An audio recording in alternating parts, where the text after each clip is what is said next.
This is Python's Paradise. This is your host, Greg Gilbert, aka the Python Hyena, straight out of Fredericton, New Brunswick, Canada, here on July 1st, 2021. Happy Canada Day to my fellow neighbors here. Yes. And for Canada Day, we are celebrating a new project. Yes. We have actually the Warriors here on Blu-ray. Beautiful. That is going to be the highlight of this interview because there is a new project coming out, Zoo Crew 2. And I have two of the founding members of that project on the show here today, Michael Demetrious and his daughter, Lenay Demetrious. How do you two do? We do good. How are you? I'm doing fine. It's a bit rainy here today, but I got today off. I'm here with my cat, and he's staying as far away from the camera as possible because he knows I'm going to stick him in front of it. It's As actually he's raining right now for us too. Yep. raining there too. Yeah. Raining cats, dogs, and warriors. And rabbits. We have a rabbit. Yeah, there's a rabbit behind our camera. You got a rabbit, huh? Yeah, that's ours. Did you name him Roger or Bugs? Kind of like Bugs. Her name is BB, short for Bugs Bunny. So kind of Bugs, but not really. There you go. What's it like where you guys are at right now? Because I've never traveled out your way before. Well, we are in a borough of New York City. Mm-hmm. So we're in Queens. Mm-hmm. But we are about 5 minutes away, either car or train or subway, to Manhattan, to Midtown Manhattan. So we're really close to Manhattan. But it's a block that we live on that's decently quiet. It's not so crazy. And you go around the block and you have all the cafes and all that stuff. So it's pretty cool. But this is where Zoo Crew 2 originated.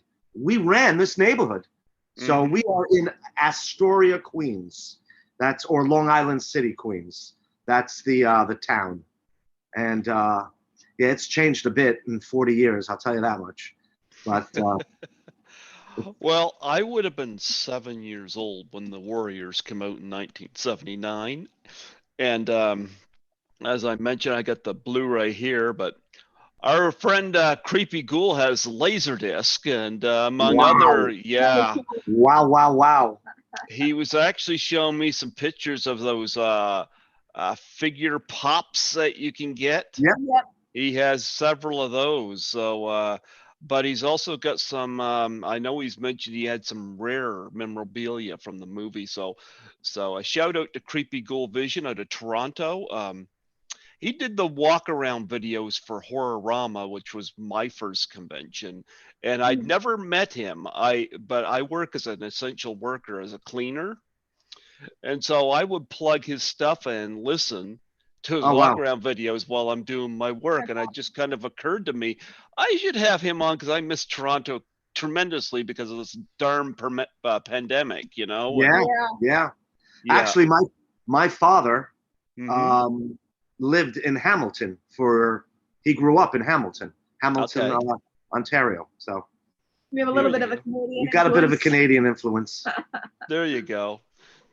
Well, he has a great voice, and I was like, I got to have him on. And I was the first one to do a Zoom because he's not a social media guy. He's just got his YouTube, you know. So, but I knew he was fascinated with this movie. So when I told him, when he found out I had interviewed Apache Ramos and David Harris on here before, and I'm still very much in touch with Apache, he was kind of blown away. So he said, this and the original Halloween are his top 2 or 3 movies ever. Wow. So, and when I interviewed him on Zoom, he had a big Warriors poster behind him. Wow. Yep. And I had commented on it before like I was the first to bring it up because I knew he loved the movie, so it brought up some conversation. So I'm going to connect you guys. Just be patient with him as he deals Zoom on Android, which I've been trying to help him with, but I'm here and he's there. Yeah, it's Yeah. hard. It's hard. Yeah. Anyway, though, Zoo Crew 2 is a TV streaming drama you guys are putting together? That's Okay. that's the venue that we're going to. Yes. Okay. Television series. Well, before we get to that, let's get to the Warriors and how that inspired you. But before we even do that, Mike, I would like to get some of your background. Okay. Well, I was a very well-known child actor in New York City, Mm-hmm. with specifically with musical theater. Mm-hmm. At 5 years old, I was tap dancing. I was named like the little Fred Astaire. And anybody that's, I guess, older than I am or my age will know who Fred Astaire is. But Oh yeah. he was a big tap dancer, and I was at Carnegie Hall tapping at 5. At 6, I was on the Ed Sullivan Show dancing and singing, and Okay. that was a big deal.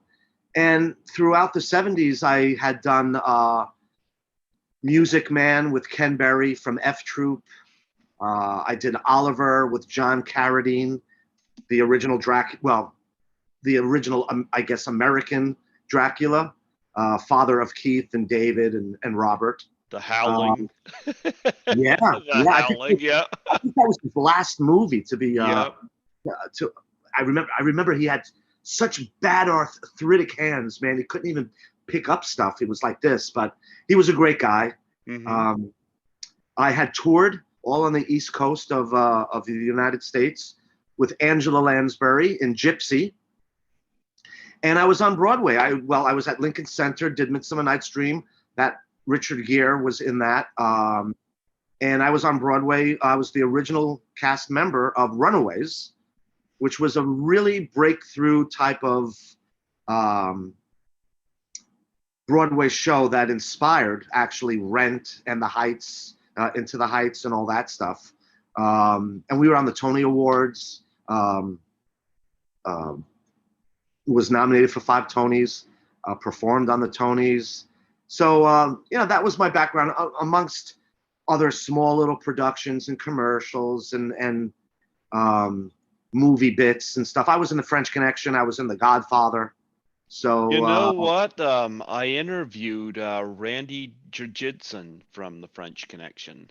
wow. Who he was one of the he was in the film, but he was also one of the. If you've seen the movie Cruising by Yes. William Franken, he was the cop that Okay. that Al Pacino was basically playing. But he's Right. in the movie, but he was also part of the French Connection as well as the real case. So that was an interesting story. And Yeah. yeah, those are 2 great movies, French Connection and Godfather. Godfather came out the year I was born, so Yeah. Well, it was back-to-back Academy Award winners. So yep. I'm proud of that. Yeah, I It doesn't bet. have anything to do with me because I don't think so, but still, I was part of it. So that was pretty cool. I remember I was like 5 years old in The French Connection, probably just turning 6 years old in The Godfather when they were shooting it. So it was it's something. It's something to. It's a good conversation piece at the May very least. may I ask where were you in the French Connection? Because I've In got that right here. Yeah. Okay, so it is the scene. I start the scene. Believe it or not, I'm the kid on the tricycle that's going away from the camera, Oh yeah. and then Gene Hackman is going home, and And that's he's when the sniper starts shooting at him from the roof of his apartment building.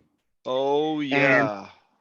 during the shooting, if you look in the background, a kid falls off a rock. That's me as well. I get shot. and Gene Hackman is there going, get down. It was great. It was really fun to do. And Gene Hackman was a really nice guy too. It was just the one scene and the one day, but you know, you kind of see me. It's a great shot. Yeah, I start the scene, so that's great, even though it's my back. I mean, you mentioned that, I was like, okay, I know what shot you're talking about. Yeah. Any memories of working with William Franken? I don't remember working with him. I remember there was back in those days, they didn't have the remote control blood spurts or stuff like that.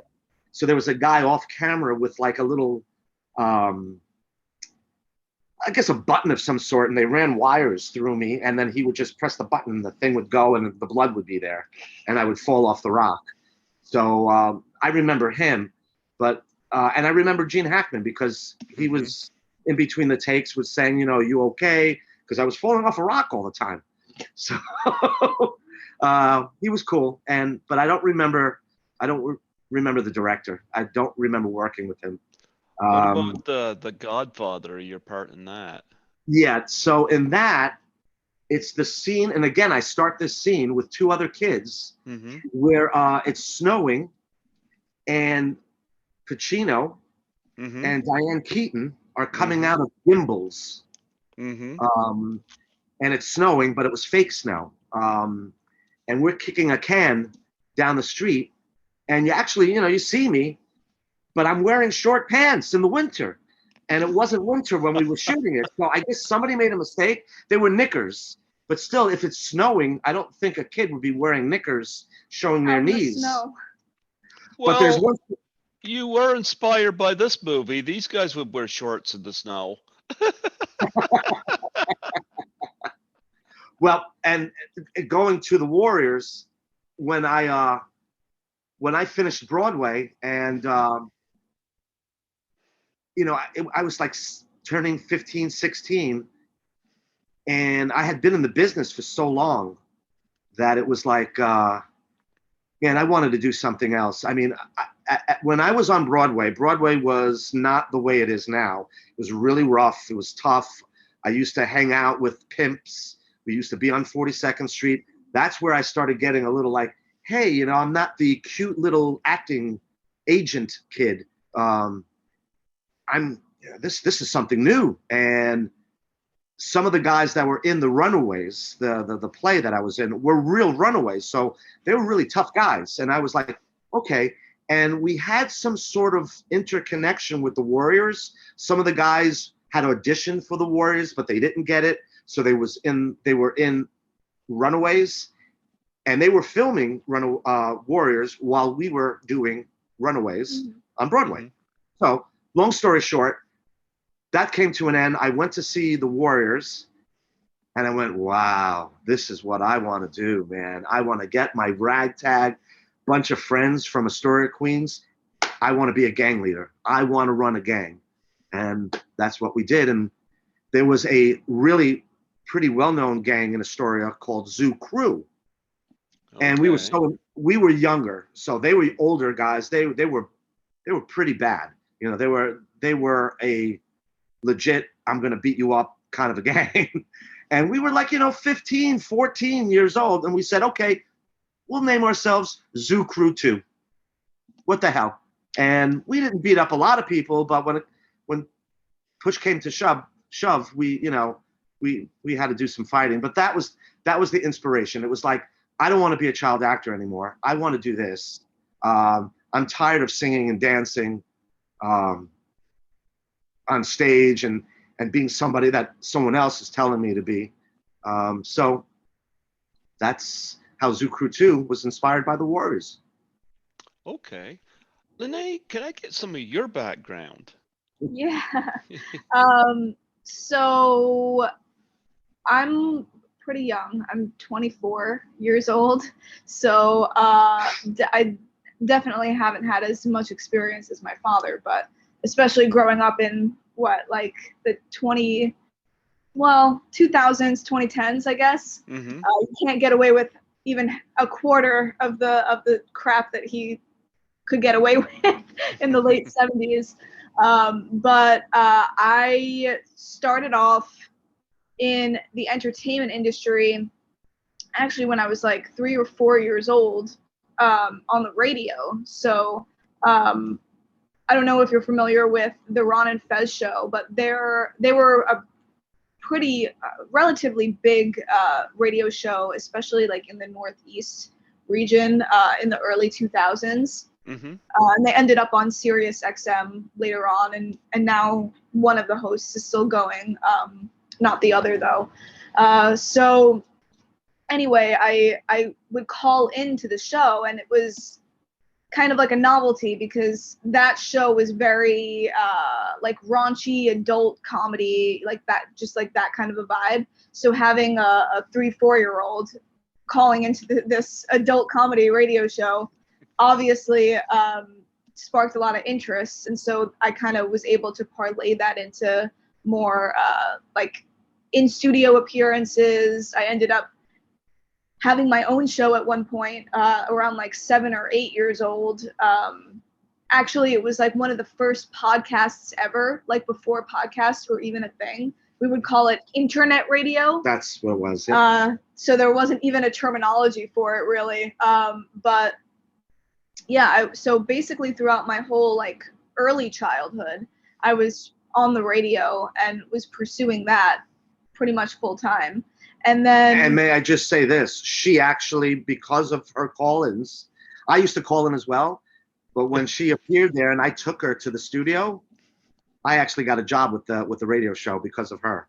So I became the musical director and announcer for the show, but I'm sorry, I interrupted. But then, yeah, so like around high school, by like middle school or so, I kind of dropped off from radio because I had done it then at that point like almost 10 years.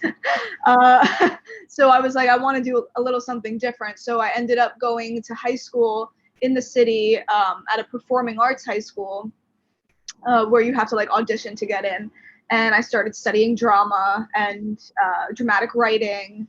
And so fast forward to now, I ended up going to NYU, not for film or drama, but actually I was, funny enough, at their engineering school studying digital media and like kind of the future of entertainment, because I wanted to do something where, you know, I wasn't just a number like, you know, all of the kids that go to acting conservatories or film school or whatever. I wanted something a little bit, you know, more distinguishable. So yeah, basically like you know, my school projects like at NYU were me making like Instagram content and short films and doing cool like virtual reality stuff and AR. And now I'm, you know, pursuing screenwriting full time and producing full time. It's been a little bit hard with obviously the pandemic, because I literally graduated 2 months before the pandemic hit. So that's great for my student loans, right? Mm-hmm. But somehow we were able to make it through. And it basically, you know, the pandemic kind of gave me an excuse to work on this full time and not have to, I guess, work a 9-to-5 or like a side hustle job, which would take my focus away from producing and trying to get Zoo Crew 2 off the ground. We wrote Zoo Crew 2, oh my God, 5 years ago? 5 years ago. So Lenay and I were More. writing, 2016 is when we 6 finished. years ago. Yeah. Well, so yeah, we started it as I was in NYU, like probably I think it was like the summer in between my freshman and sophomore year of NYU. But of course, like when you write something, things just kind of like, you kind of keep on writing, right? Like things always change. Like you could go from a pilot to a screenplay back to a pilot, which is kind of like what we did. Yeah. And so, yeah, these like last 6 years, you think like, oh yeah, we finished it we started it 6 years ago. Why did it take so long? Well, it didn't really take that long. It's just there were 18 different drafts, and now we've landed, you know, at this point kind of a thing. And there were some bumps in the road with with past producers and people that were attached. Not even producers, just like we didn't know where to really like start. So, you know, luckily we didn't take any like deals or anything that we weren't, you know, that ended up screwing us over or anything like that. But like, you know, we would trust people, or, you know, reach out to people that we thought were one way and then they would end up being another. But luckily we kind of skirted away from legal problems and like crazy financial problems, which so many productions have, like way before they even start filming. And what causes them to kind of like die before they even begin. So we were able to luckily remove ourselves from that. So, you know, at the time, it's a big disappointment, man, when somebody doesn't come through, or we thought it was going to be that way or another. But like Lenay said, in hindsight, it was the best thing, because we would have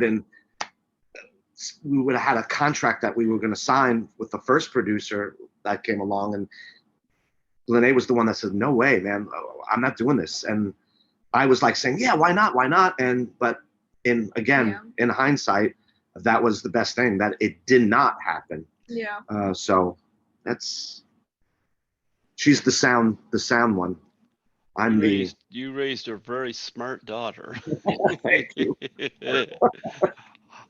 I have a lot of problems like that too, where I have a hard time making decisions, and I'll get things and I'll usually hand it off to my younger brother, who's a lot smarter than I am when it comes to reading the fine print and stuff. Mm-hmm. And he will pick up on stuff and he'll let me know whether this is a good idea or whether I should go through with it. And so I really get it. Sometimes, you know, when you go over something or you hear something, it's always nice to have that second person around. So yeah, that's fantastic. So you mentioned when you first saw the Warriors, Lenay, talk about when you saw the Warriors. I'm taking it that your dad introduced you to it. Yeah. So I remember growing up, the Warriors video game came out. I don't even know what year. I think like 2005 or something like that. And so that was like, I always knew of the movie, but I didn't like actually sit down and watch it with like my full consciousness developed until like probably about 6 years ago, like right before we started Zoo Crew 2.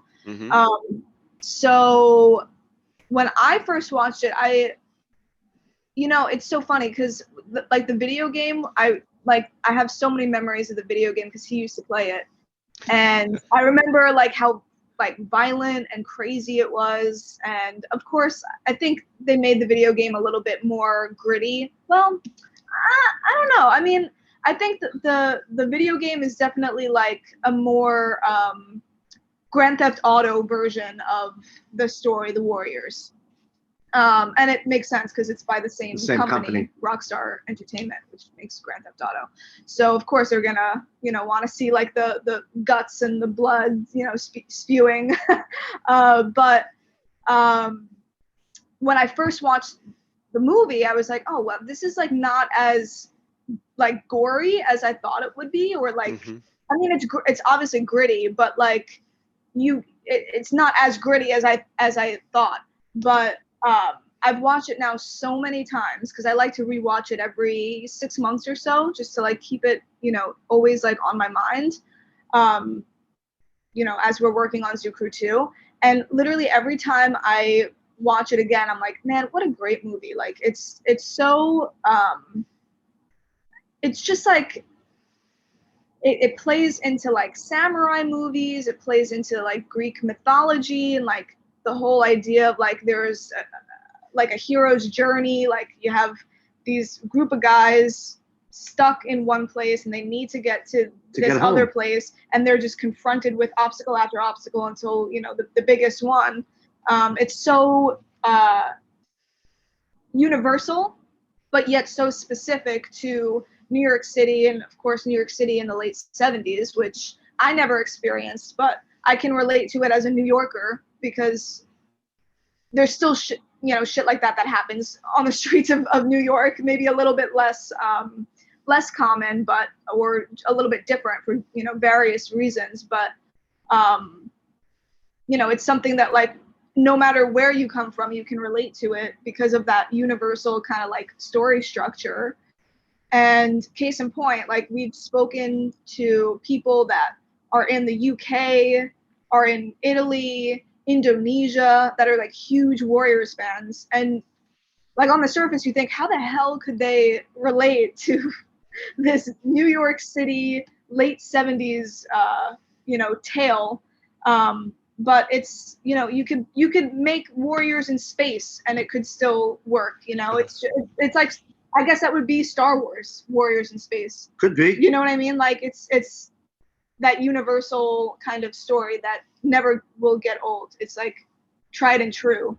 I mean, the fight scenes in the movie are so choreographed. Yeah. It's almost like I mean, I took ballet when I was young, so it's almost very. Yeah, like, I think that was like so when I first watched the movie, I was like, this is choreographed. This is like this is clearly like a movie, Whereas I guess my initial, like, preconceived notion on it was going to be like, oh, it's going to be absolutely crazy, where people you would see like people dying, and stuff like that. Yeah, bat hitting somebody's head with the blood. Yeah, because that's what I saw in the video game. But so I don't know. I mean, I think the video game, like, I haven't played it in so long, so maybe it was just, I was 7 at the time when it came out or something like that. So maybe that was just my young mind. The initial impression. Yeah, the initial impression that like kind of seeped into my subconscious up until the first viewing. But no, but seriously, like, every time I watch it now, like, there's just something else that I just realized makes it such a great movie. And like, most recently, I've been just so into the makeup and the costume design.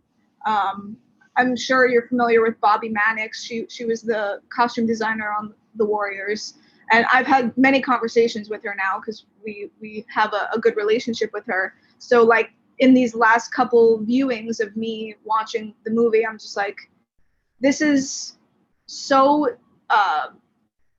it's almost like lurid, like it's like a lurid kind of vibe, and I love it so much because you can see how someone like a Quentin Tarantino got his inspiration from a movie like The Warriors. You know what I mean? And those are kind of movies that I would want to direct and write, and it all stems back from really the late 70s cinema is what is the inspo for all of these, like,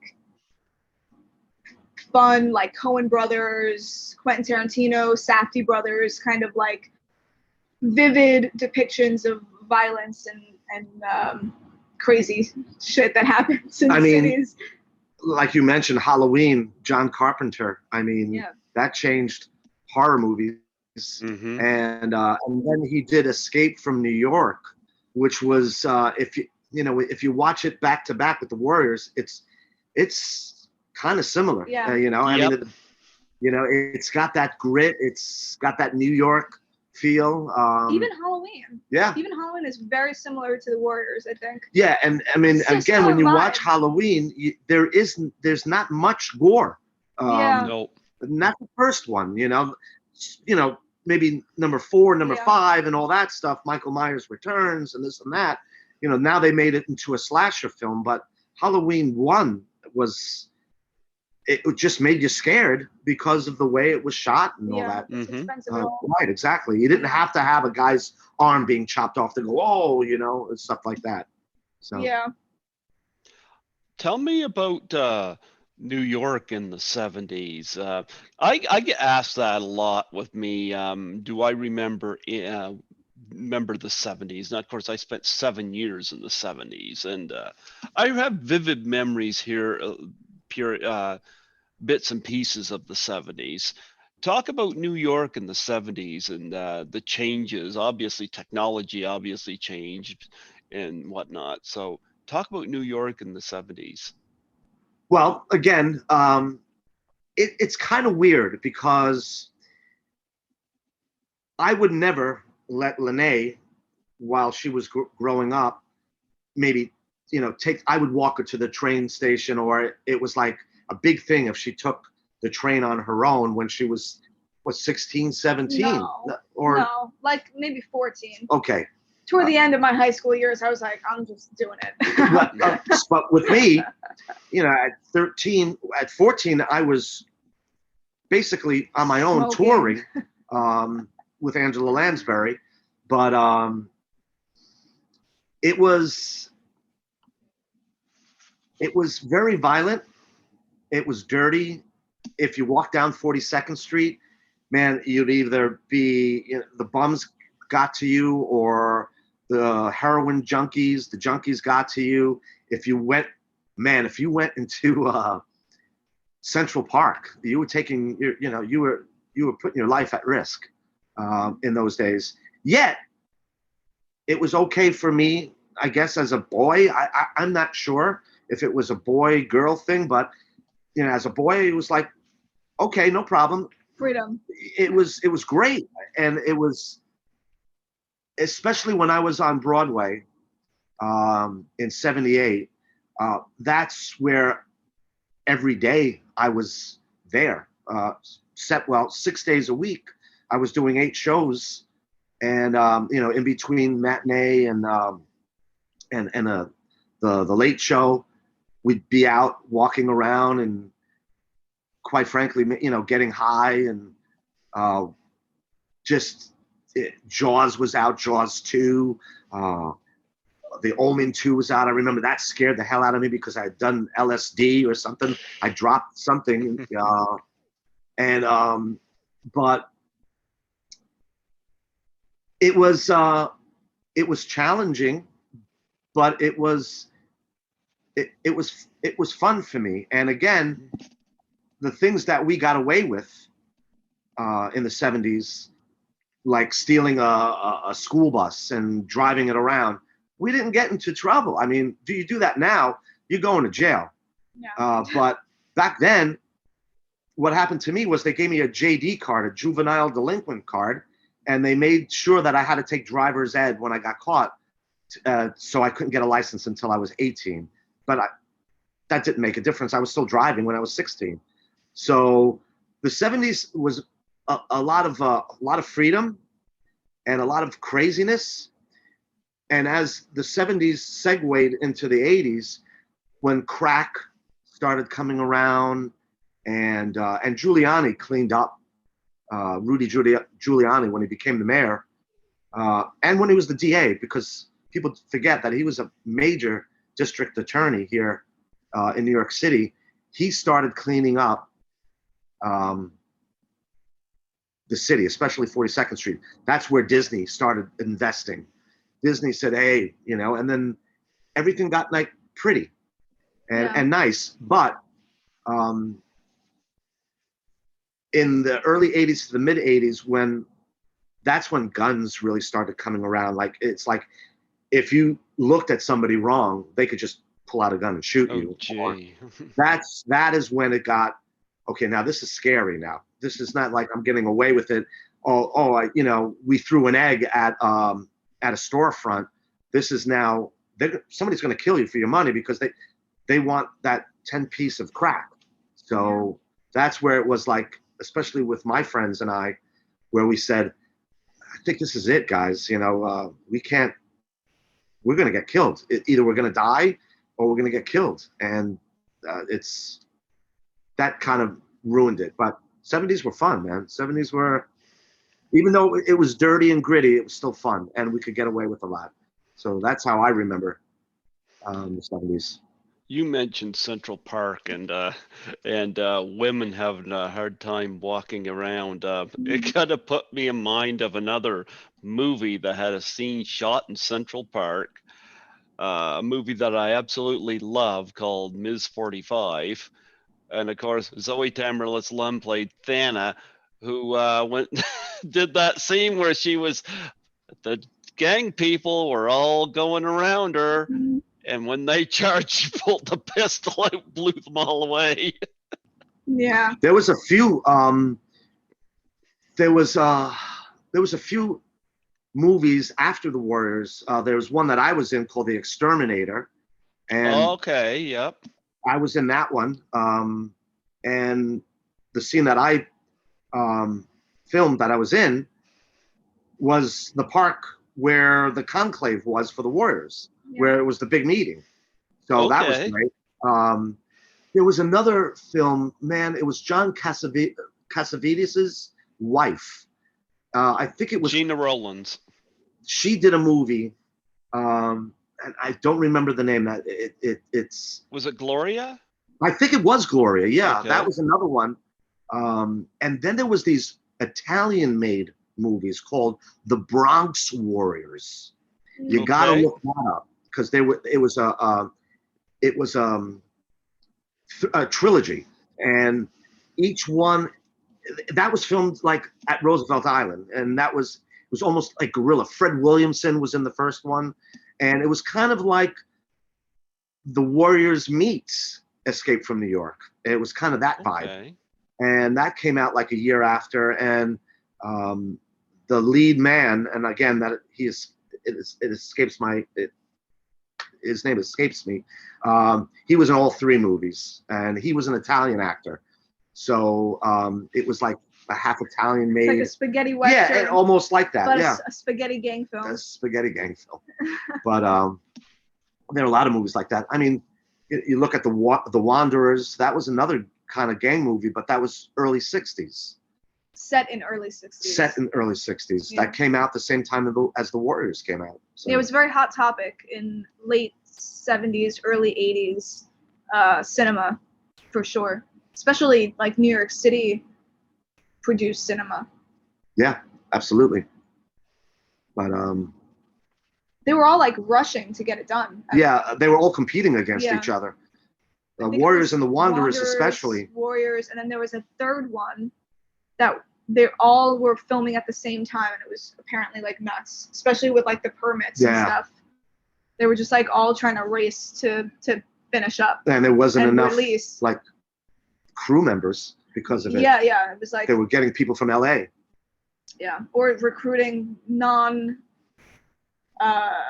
film guys who never did it people. before. Yeah. Yeah, the Warriors come out in 1979. That was a great year for cinema. I mean, Apocalypse Now come out that year. The Jerk with Steve Martin. Right. Yeah. David Cronenberg made The Brood, and Rock and Roll High School, one of my favorites, with PJ Souls, and various movies come out that year, and the Warriors, of course, was amongst that, and it really, one of the great things about movies like this is you can go back, you can watch it, and you can see New York at that time, you know, and which is something you can experience. And if they was to make that today, of course, it wouldn't be the same movies, you know. Right. The Warriors could call an Uber on their cell phone. Yeah. Right, exactly. Yeah. I mean, you know, when I was in Runaways on Broadway, it was such a different concept because basically it was a bunch of kids that were saying, you know, up yours to the audience and giving them the finger and all that. It was like, whoa. Raunchy. It was very raunchy. It was very dirty. It was very reflective of that time. Yeah. They redid it in 2016, where we were asked, the OG guys were asked to watch it. And I remember standing with one of the guys that was one of the real runaways. He was a real runaway back in '78 who was in the show. And I turned around to him and I go, what do you think of this? You know, and the kids were great, but he turned around and he goes, it's cute. That's not what we did when we were in 78. When we were in 78, it wasn't cute. Now in 2016 that they're redoing it, the sets were nicer. You know, it's you know, the kids. Some more sterile. Yeah, very. That's the word. Yeah. And well, that's kind of the times right now. Right, exactly. So even though sterilized, they were doing the lines and it was the same speeches and the same songs from 78, it just didn't read as back then, as the times, you know, because it was that time. Yeah. And with Zoo Crew 2, we're trying to recreate it again. So it's, you know, filming wise, it's a period piece now. It's not like we're doing it as it's in 2021. We're making it as if we're back in 79. Mm-hmm. So it can be costly to get the cars and to get that feel again. That's why it's great that we have a lot of the guys from the Warriors attached, because they can bring that energy. Yeah, they bring that energy, and that, like, they say, hey, you know, this is how it was. Mm-hmm. And I can relate. It's not like I'm a 25-year-old screenwriter that wants to recreate it. Mm-hmm. Hey, I lived it. Yeah. So I get it, you know. I get what it's supposed to feel like. I think the writing kind of shows that too. Like, it's not it's not so like politically correct, but we're not also like going out of our way to offend anyone either. It's just, it was how it was. Yeah, we're kind of capturing the, you know, the way they spoke. You know, they didn't care if they called someone, you know, like this may cancel me, but you know, back in the 70s, you would say, oh, you're acting retarded right now, or something like that. Yeah, like, what are you, a retard? Yeah. And it wasn't like, oh, you know, we're making fun of. We're not. Yeah. We're not doing anything toward anybody that has any sort of disability, or it was just what we said. It was just a term that was said. Obviously, there are some things that shouldn't be said because, you know. But if you watch the Warriors, it has the same thing. You see the same thing in the Warriors. You know, we're trying our best to encapsulate this moment in time, obviously without offending anybody, but staying true 90% of the time. But you know, staying true to it and trying our best to not have, again, that sterile kind of approach to. It's funny you mentioned that, you know, because you get these idiots in cancel culture that are just going back through all these old movies and you can't this and can't that and can't this. And I wish they would go find some other hobby, you know.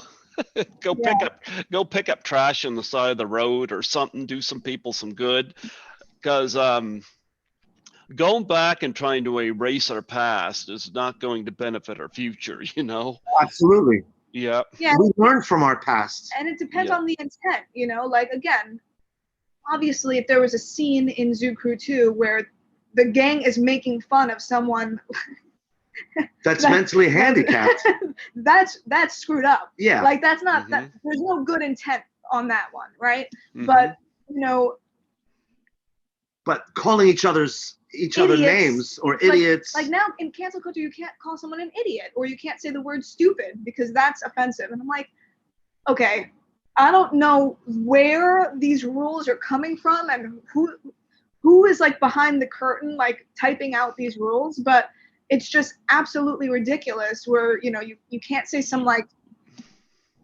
common vernacular, crazy. You can't say crazy anymore. You can't say. You know what? I can definitely say it because they'll stay about as far away from me as they can. I gotta tell you, I was bullied growing up. And so was I. Yeah, I was bullied badly. And where I got my nerve was I got myself in a position where I had my picture taken with a 10-foot Burmese python. And I got my picture taken with it. And I actually told people it was my snake. Oh, wow. Okay. Yep. Yeah. Yeah. And when you have a creature that big and potentially dangerous draped over your shoulder, you're not afraid of people anymore. Right. Yeah. And these cancel culture people, you know what? They can be canceled too. Yeah, I think we're gonna see a shift. I was actually just talking about this with some friends of mine yesterday that are all in the industry, and we're kind of at least hoping that within like maybe even 10 years time, it'll switch back to, okay, now you can just say whatever the hell you want to say. Because we'll get tired of the, okay, you can't say anything that's even remotely political or remotely, against this group of people or that group of people. We're gonna get tired of it, and we're just gonna want to be free. I mean, I was, again, a child actor. I was smaller than most kids my age, skinny. I missed a lot of school. My parents made sure that I went to public school so I can have Some sense of normalcy. Yeah, and also, it wasn't an all-white school or something like that. It was like, meet everybody. I remember this vividly. I came out of the train station here in Astoria. I just had done a movie with Barbara Streisand called Up in the Sandbox. I remember that.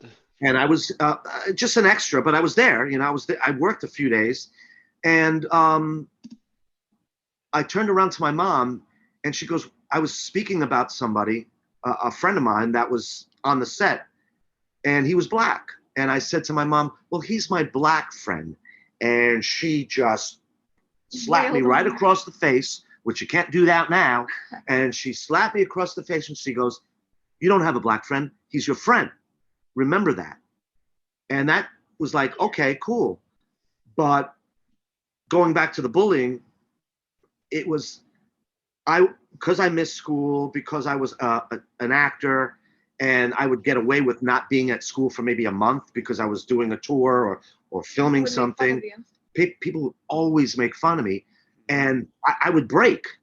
And I remember in third grade, I stabbed some guy in the stomach with a pen because he was making fun of me, and that went a long way because street cred. I tell you, man, his name was street cred. His brother was in the zoo crew. So now, again, this is third grade, and his brother was a tough mother. And Glenn, his younger brother, was in third grade with me, and he would always make fun of me. He was always making fun of me because I was in a McDonald's commercial. And he always sing the jingle to me, ha ha ha ha, and I just had it. And I was a door monitor, and I just had the pencil or the pen, and I went bam, and I stabbed him. And throughout the years, hanging out as I got older, this kid would say to everybody, "Hey, you see that guy? That's the guy who stabbed me." And I never got into trouble.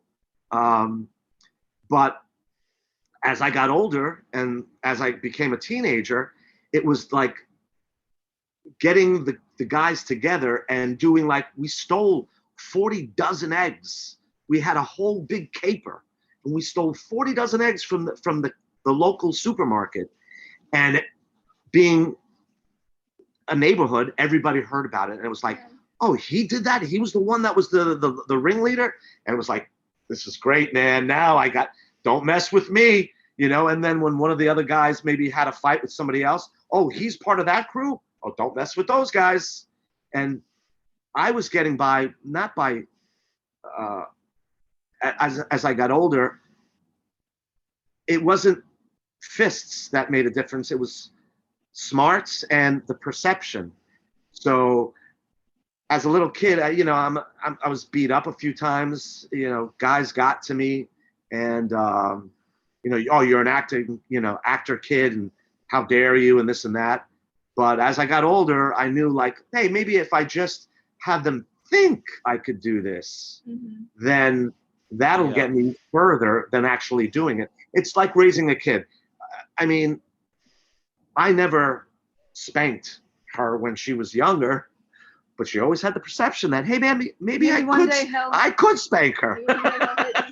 And that's, I guess that was the thing that that got me through. But yeah, I hate being. I would hate being bullied, and I hated it. We show like it's what we're trying to do is like do the hit it with the standpoint of like you're not making fun of one group of people if you're making fun of everybody kind of a thing, and that we're exploring that, you know, him being bullied for being an actor was his experience, and then the next guy over may be bullied because he's, I don't know, He was a little overweight, a little chubby or something like that. We're not making there's no like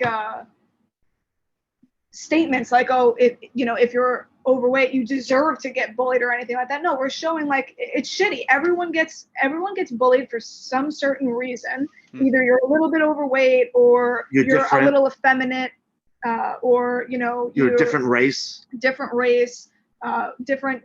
sexual orientation, and kind of like screw that. Those people that bully are just ignorant and stupid and kind of shitty people, and as long as you band together and kind of like celebrate each other and don't discriminate against each other, like you'll be good. And that's like the gang, the Zuku 2 gang. It's very diverse. But it was actually diverse back in 1979. So it's not like we're making it diverse because of the sign of the times. Like there was every race in that gang, from Asian to Black to Vietnamese, European, Cuban, Hispanic. So we're trying to just like, especially New York City, because I mean I know it the best out of every place that I've ever been to, because it's my city. There's so much complexity to New York City. Everyone, a true New Yorker doesn't give a shit what you are. Like no New Yorker, born and bred New Yorker, is going to be like, oh, this guy's from here. Oh, I don't like him. You know what I mean? Like that's not the case. But there you can have a world and a city like New York City where no one cares if there's a kid in front of you with a disability or something, but you could also say the word idiot. You know what I mean? Like it's not so black and white, and it wasn't black and white back in the late 70s, and we're trying to make this world so black and white now, but it's never going to be that way, because we can distinguish what's messed up and what's not messed up without like categorizing everything as messed up, even when the intent is so not in the messed up category, like, now if you say bitch, that's like a feminism thing, and it's like, oh, you can't say bitch anymore. But like sometimes, someone's acting like a bitch. Yep. Well, I think the cancel culture people are idiots. So they can take that as they want to. There you have it. I'm not afraid of them. Because I know they hide. They don't like to come out face to face with people. Yeah. Right. Like these internet trolls, Yeah. Yes. Yep. Yeah. I know all about what kind of people they are. Yeah, we're trying to like push that boundary a little bit and try our best to break out of it. It's a little bit hard, but I have some hope. I mean, I even think that like I don't know if you've seen the newest It franchise, but like those kids, like they had some fun like banter that was like, oh wow, okay, they're calling each other, dumbasses and idiots and whatever, and it's like, okay, well, if it can do it, I think we can do it. I think we can do it a little bit, without having someone be like they're the worst ever. I reserve those words for the cancel culture people. Yeah. It's just nuts. With us writing what we wrote, it's organic. It's not. Yeah. It's not forced. We're not going out of our way to say certain things or not say certain things. It's just what is like the truth of the situation. Yeah, absolutely. And we're not a thing that a lot of people are, I guess, concerned is maybe the word with our project is, are we, glorifying gangs? And no, we're not trying to glorify violence or gangs. What we're trying to say is, this is a true story, and it's coming from my eyes with the rest of the guys. But what makes it unique now that it's a series is we could delve into the other characters and what those guys were going through. And I know the guys. I mean, I'm still friends with a lot of them. So, and most of them became productive people in life and all that. Cops, so cops and just, not bums, they're not degenerates. Right. The zoo crew guys, they're either dead, they OD'd, or they're in jail. And that's not the case with us. It was just, we're trying to be a coming of age, and this is what we did to survive. And for me, it was like, man, these guys listened to me, and that was the best thing ever. Yeah. And if I was doing something that was crazy, these guys would not have ever listened to me, what we were doing. So yeah, and there's no like violence for the sake of violence. Yeah. Like again with the video game, like that. I think the video game, even though it's awesome and it brought a whole different generation to the Warriors franchise, I'm not so convinced that it like, is a true representation of like what the Warriors stands by, Well, and for instance is Terry Michos, who played Vermin in the Warriors, was asked to have it play his part, and because it was so violent and he didn't want to be associated with that, he said no. He didn't want to do it. Yeah. So somebody else made like it was him. And the funny thing about it is, if you go back to the game, there's a character named Terry that is always getting beat up in the game. So they did that for him. Yeah, like a diss, like a purposeful diss. Yeah. Which is unbelievable. Yeah. So yeah, if anything, like, the violence or whatever is just like a vehicle for, this coming of age, kind of crazy coming of age story. And it's just an obstacle that's kind of like in their way, or a defense mechanism for them to survive, like my father said. Right, so. and we had each other, Yeah, it's not. I mean, as much as I love Quentin Tarantino, sometimes he does violence for violence sake. It's not going to be like Kill Bill with the blood spurting everywhere, and or at the end of the series, head cut open. Yeah, or at the end of the series, we all come out with guns and start shooting everybody and each other. It's not like that. It's not. Okay. Well, do you two have a favorite gang or group in the Warriors? Because they had quite an assembly of different gangs. I love the Baseball Furies. Yeah, the Furies. We just lost one of them recently too. Jerry. Yep. Jerry just passed away, man. Mm-hmm. Yeah. Well, we knew him, and one of our producers knew him very well. Yeah. So that was a sad thing. It was a shock. shock. That came out of nowhere. But I think they're the most iconic gang in the Warriors universe. If you place one of them or like five of them together, everyone knows, oh man, those are the guys from the Warriors.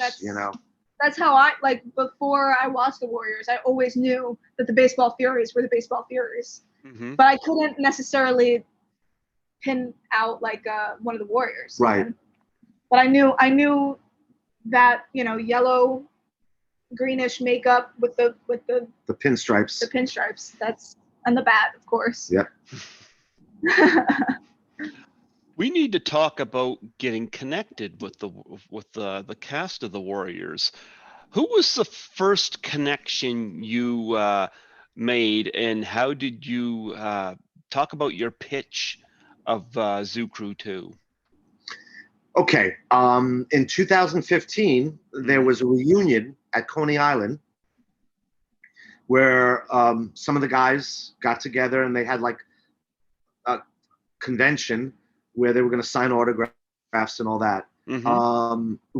Rembrandt, the graffiti artist, and I went to the same dancing school. He was a little older than I was. He had passed away in 86. So the organizer of the convention at Coney Island, I somehow went, I saw that it was happening and I reached out and I said, you know what? You're not going to have a Rembrandt there, but at least maybe I can come down and say some stories about him. You know, how we went to dance school together. He had done some afternoon specials with a director that I knew personally. So they had me come down and I met all of them, but Thomas G. Waits, who played Fox, there was a connection there because I knew other people that knew him. So when I went there, I said to him, hey, I know this person. And he went, oh, wow, you know, and all this and that. And he connected with me. And later on, he had a band and I play in a band as well, or had played with bands. So I just went to see him play and we became friends. He is a well-known acting coach and he does script writing as well. So we brought the script to him and we would go to his workshop and be there every week reading parts of it. And he loved it.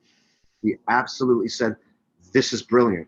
I mean, we saw him working with other people where he was downright sometimes like scrap it. Just say, get rid of it. It's rotten. With us, he loved it.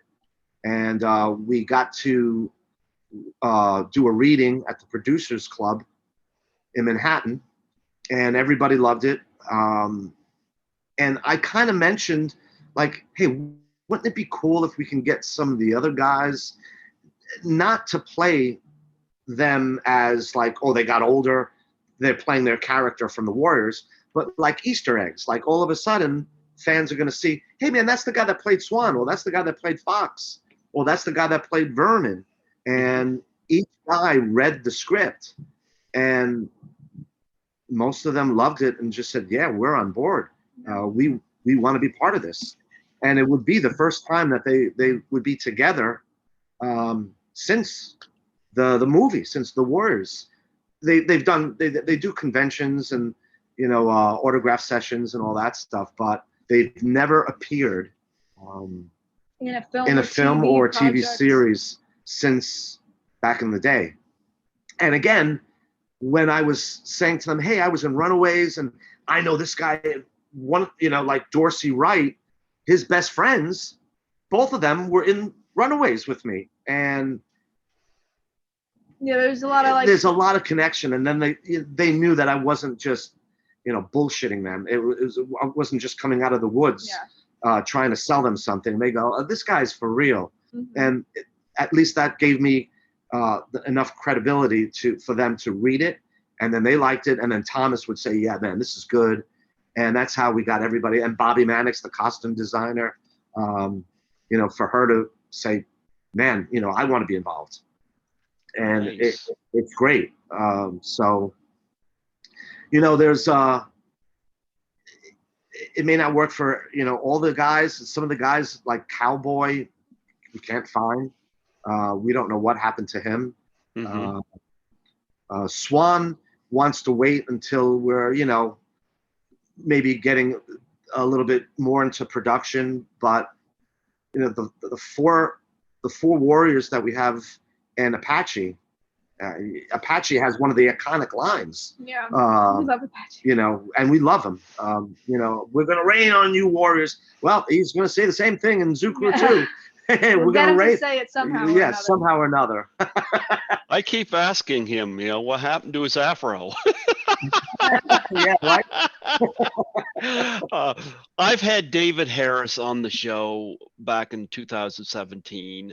I remember that was when I was at the station, and he called in. So I haven't spoke to him since, but great guy. He is a great And guy. Apache, I've stayed in touch with, and he's been on the show twice. Once in 2017 and once in 2019 for the anniversary of the Warriors, and he made me an honorary orphan. Yeah. Yeah, and I was He's an talking with. orphanette. Yeah, Yeah, I'm an honorary orphanette.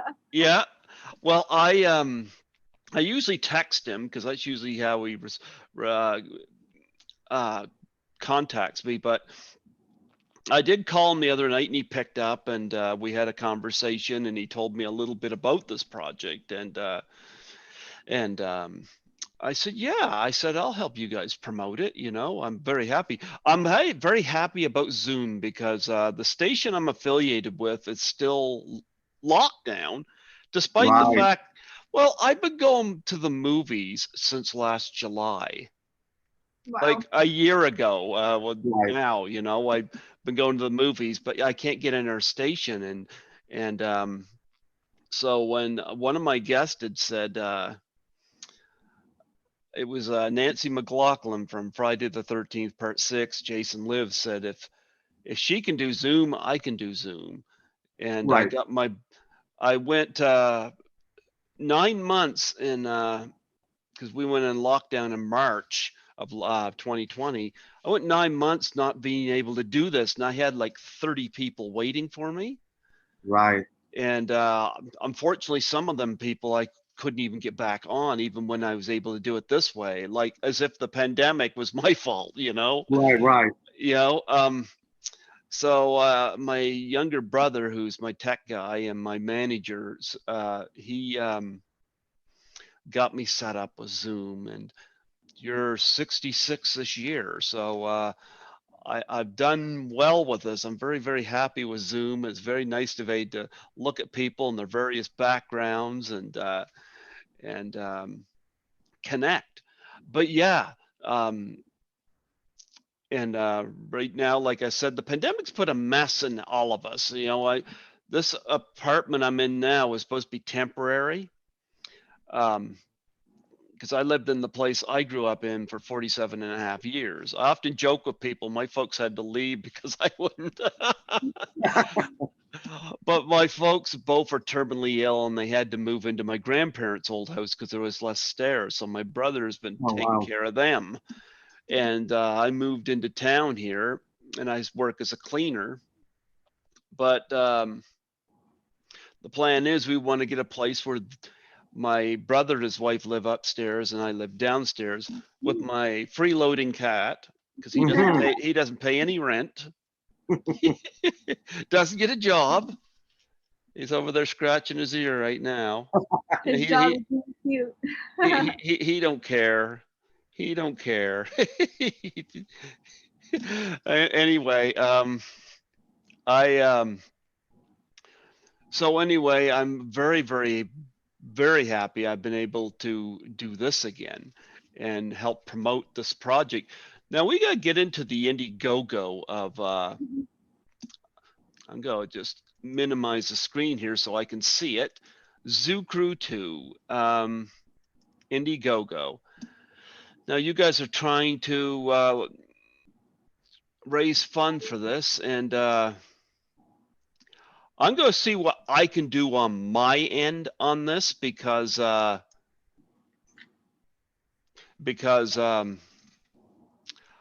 my situation is my car is right now at the shop and they don't know how to get it started and they don't know what's wrong with it. So Been there. I gotta get a new car. It stalled on me going down a busy street. No. And Same thing oh happened to boy, him. this is like the beginning of the year. I was going through crazy, but So I got I gotta get I gotta need a new vehicle. I just got a CPAP machine because I went from moderate sleep apnea to extreme sleep Oh boy. apnea. Oh no. Yeah. So my funds are very tied up, but I do want to donate to your project. Well, Oh, thank thanks. you. I Thank you. do want to do that. I wish I could donate more than I can, but I do want to donate. I love Apache and David Harris, and um, they're good people, and I certainly like both of you. Thank Oh, you. thank you. And Yeah, we like you as well. Of course. yeah. You raised a. I gotta say, congratulations, because Lenay is so well spoken, and you're so happy. I'm not a parent. I don't have kids. She would not have turned out that way if I was a parent.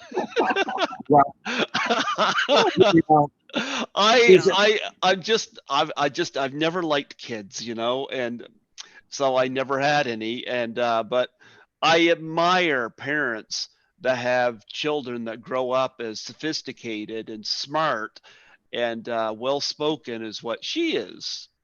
well, Thank you. she's her own person, and I'm proud. Her mom is still in her life, but I've basically raised her since she was 13 on my own. Mhm. But mother's always been part of her life and is there for her. But I'm blessed to have her still around.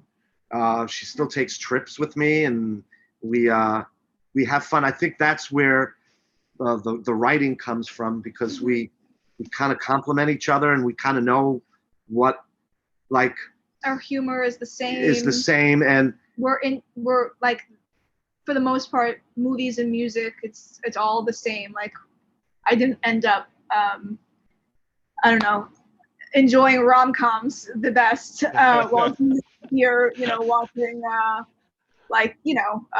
cool action, like I said, like Tarantino, Mhm. Warriors, like those kinds of movies. but I mean, she did so well in school and applied herself, and a parent can just do so much. I mean, sometimes you lose your kids to whatever is out there, but knock on wood, everything's been cool, and hopefully we can write some more stuff in the future, which we already have. And Do you ever go send her out on Halloween dressed as a baseball fury? No, but that's a good idea. Honestly, I may want to do that this year. I've been thinking, I'm like, I already I love Creepy Halloween. Ghoul has done it. Yeah. Oh, okay. Yeah, he said that one of the first I don't know whether it was a Halloween party or what it was, but he dressed as a baseball fury. It might have been a Halloween party when he was I don't think younger. I've ever seen a female baseball fury like cosplay or something like that. So that would be really cool if I That did would be that cool. for Halloween this year. Well, he said when he showed up, of course, he had the get up, the face paint, and the baseball bat. He had to leave the baseball bat at the front door, of course. Oh, sure. Yeah. Sure. But he said that the following year there were more people dressed as baseball furies. Uh-huh. he said, "Gee, I started think I something. started a trend here." That's exactly it. You definitely started something. Yeah. But looking over the Indiegogo, because I would love to help you guys get more.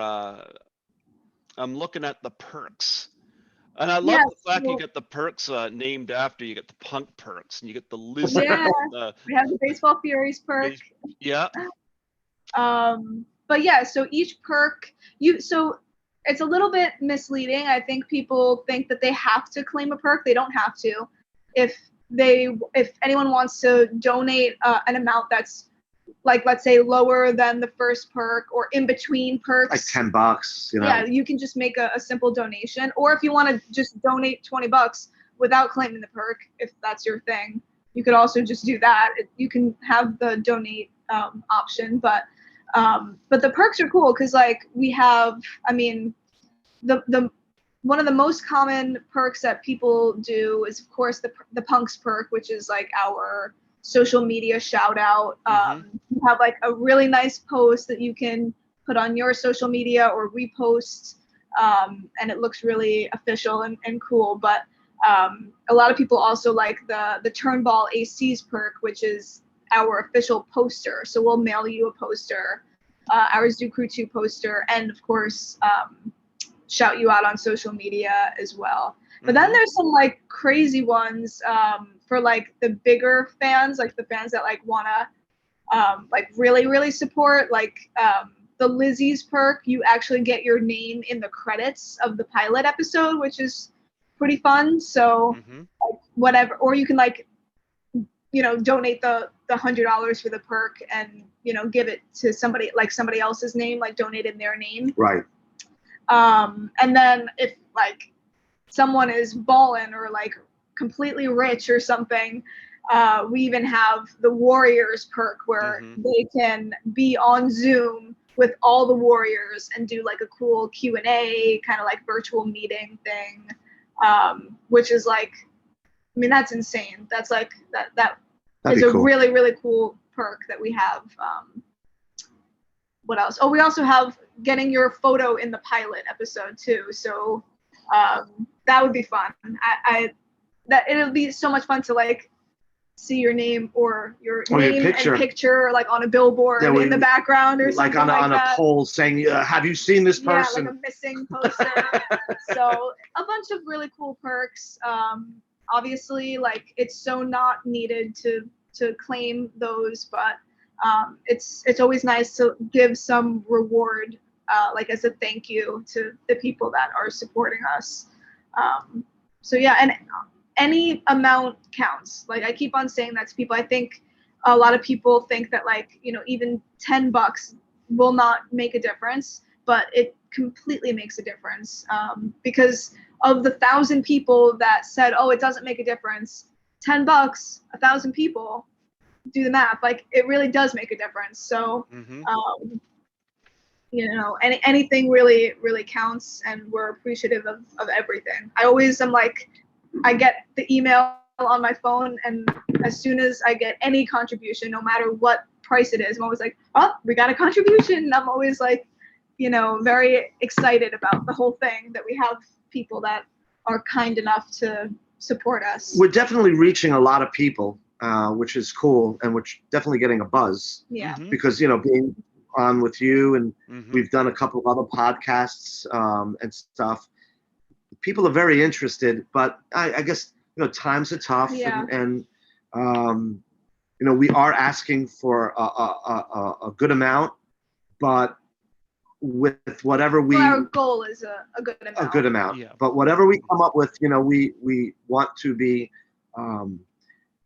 very open with everybody that contributed, and where it's going, and whatever we raise, it's all for the pre-production, and we got to come up with like a budget to present to the big guys, an entertainment attorney that has to represent us before we go to these streaming these deals. You can't make a deal without an attorney. And it's not to say that people like big time investors, they're watching, and they're trying to see, okay, how are these guys doing it, and it's I try to tell people I'd rather have 10 guys donating $100 rather than one guy donating 1,000, because it's 10 people as opposed to that one person. One person could just say, hey, here's 20,000. Yeah. That'd be great, but it's just that one person. It's like we're building a community as that's well exactly as that's exactly it. Raising a little bit of money. Yeah. Well, I'll tell you what, I'll make a contribution. I'll look over the perks and see where I can see what I can do. Thank you. Here's what I would like to do. I'd like to make an exchange, because I don't know what charities you guys are involved with, but I'll do a perk on Zoo Crew 2 if I could get you guys to do a suicide/depression charity challenge. Sure. Okay. Okay. Because after we lost Robin Williams, the Ice Bucket Challenge was so successful for ALS. It was followed up with the Doubtfire Face Challenge for suicide and depression awareness. Oh my goodness. I think I know where this is going. Yeah. And I've thrown this out to a lot of my guests, and I've had a number of them do it. Nancy McLaughlin did this in front of props from Jason Lives. Wow. Okay. Sandy Johnson from Halloween did this. She was Judith Myers. Her husband was dressed up as Michael Myers for this. Oh, And that's so cool. you take a pie in the face and you nominate 3 people. You Okay. guys know people in the industry, and I would like to get people in the industry in on this. Okay. All right. Yep. And yeah, Sandy Johnson took a pie in the face. Her husband was dressed as Michael Myers. That's so fun. Yeah. All right, I gotta get the whipped cream out and the pie crust. Yeah, that's all. Mhm.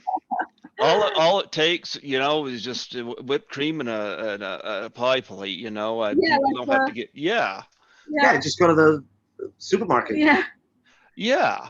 I've been throwing that out there to people and do that video and you put it up, and I could even put it up on my YouTube channel as well. Absolutely. And Sure. yeah, one of my playlists has some Doubtfire Face challenges on it, and Cool. yep. Um, so I've been throwing that out there to some of my guests, and I thought this would be a perfect opportunity for something like that. Yeah, Sure. that'd be fun. So, yep. So I'm going to look over your perks. I want to do a perk as Okay. opposed to just throw a. Yeah. No, that's I fine. want to do a perk. Sure. And I did mention I'm in a financial situation here, but I'm going to try to find something because I'd love to somehow. I don't want to just do the media shout out. I want to do something like, even if it's the signed poster, but I want to do something, because if I got the signed poster, for example, I do unboxing videos on my YouTube channel where I can, Ooh. which Yeah. is Yeah. more advertisements, Yeah. Sure. Yeah. Yep.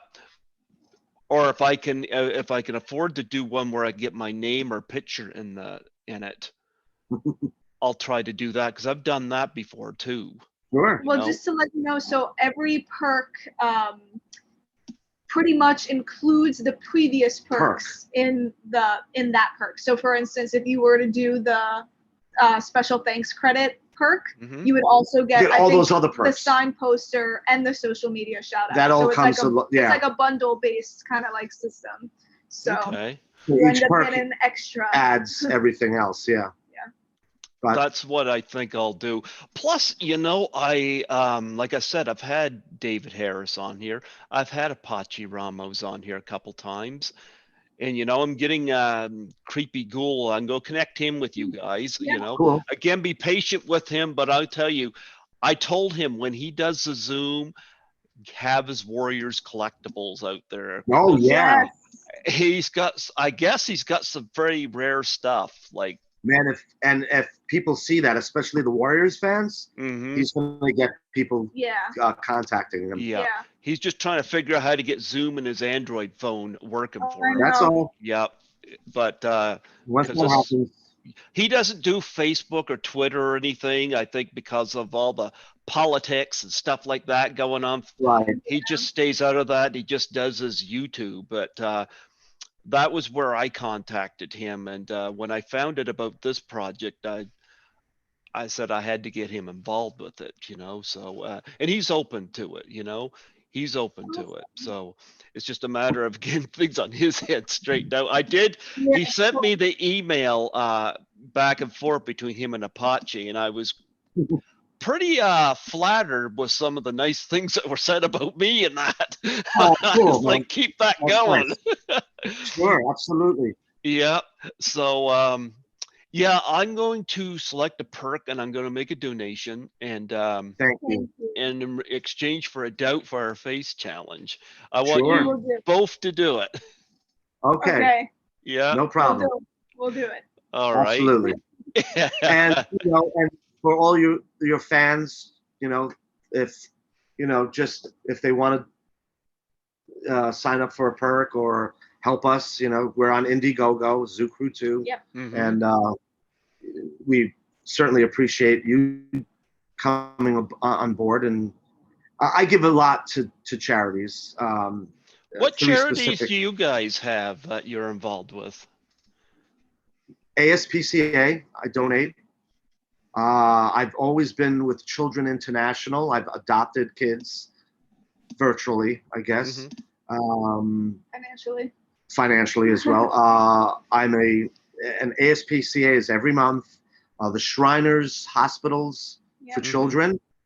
Every month and every year I get a little thing, which is nice. And St. Jude. I donate every month to St. Jude. That's a common one. I hear a lot of my guests mention St. Jude. Yeah, it's a big one. Yeah, it's very important. And so is the Shriners as well.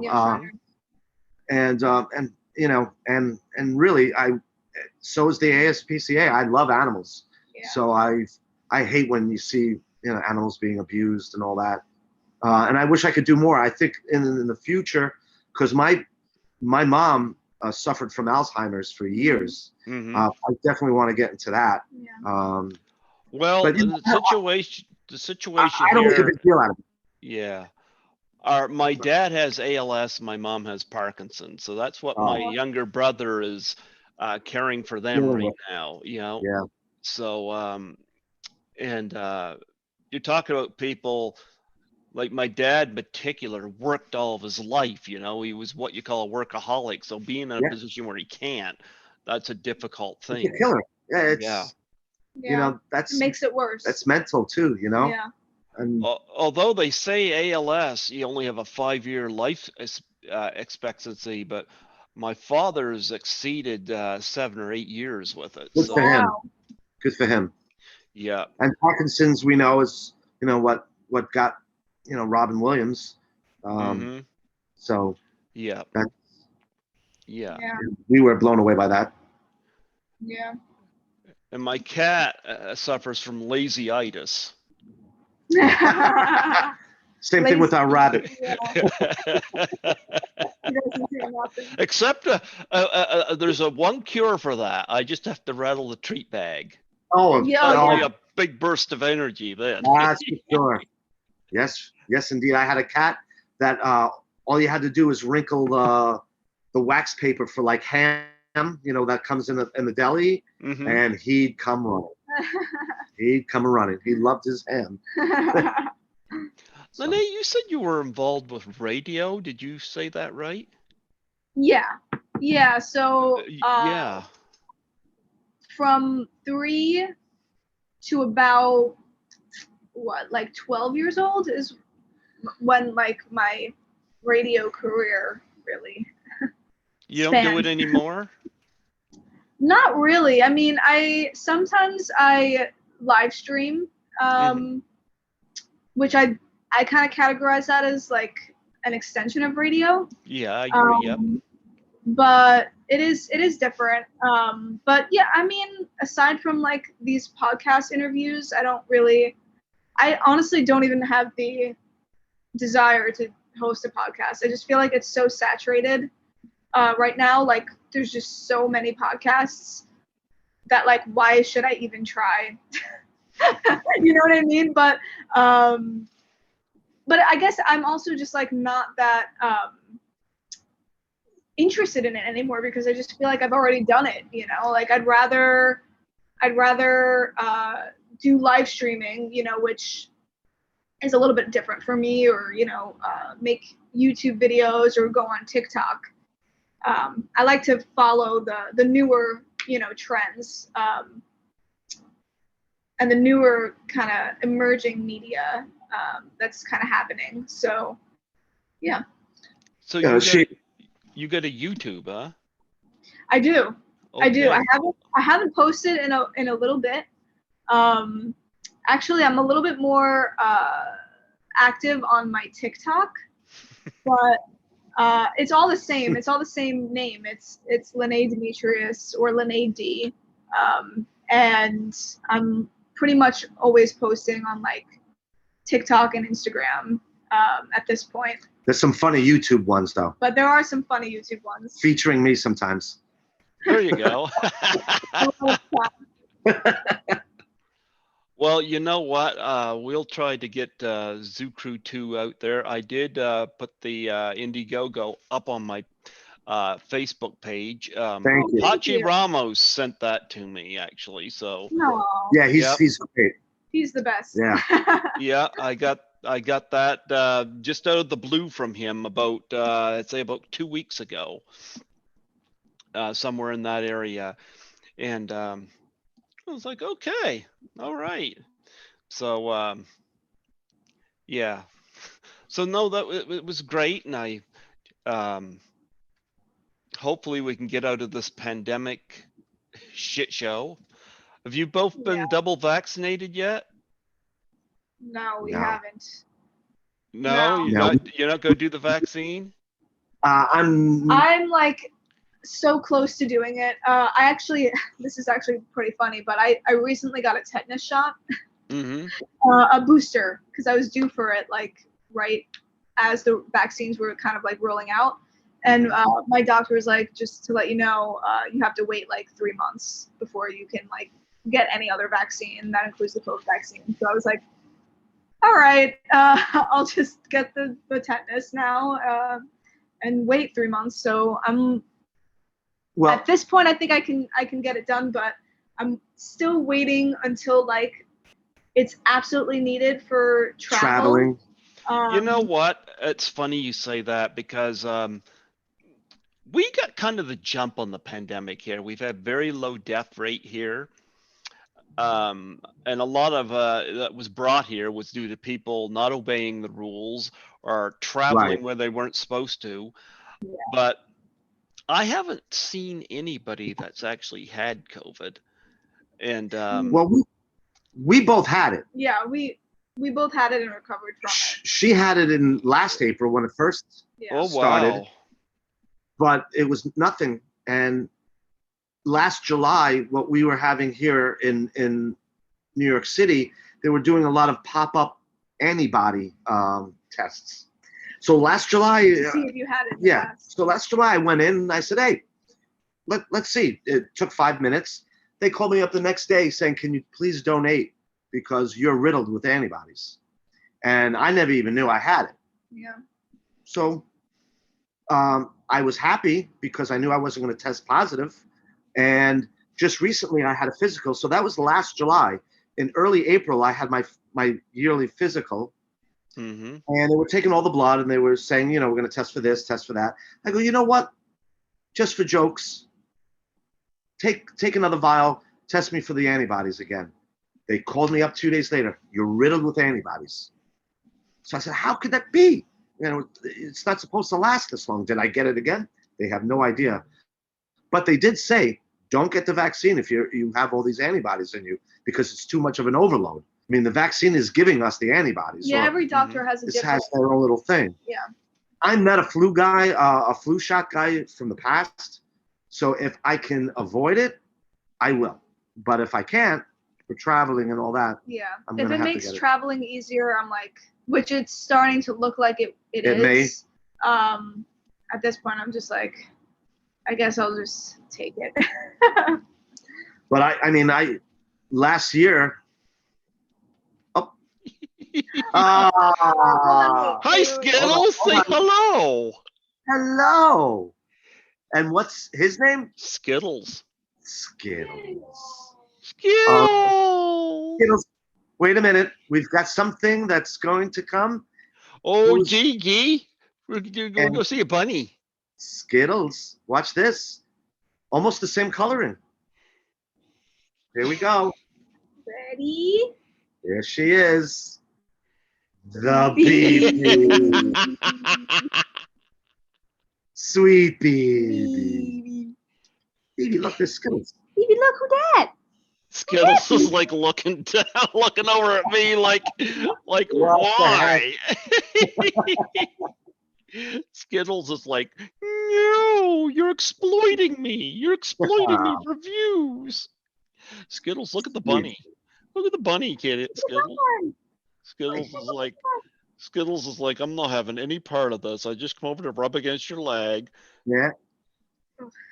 You're as big as a cat, though. Oh boy, look. She's a biggie. big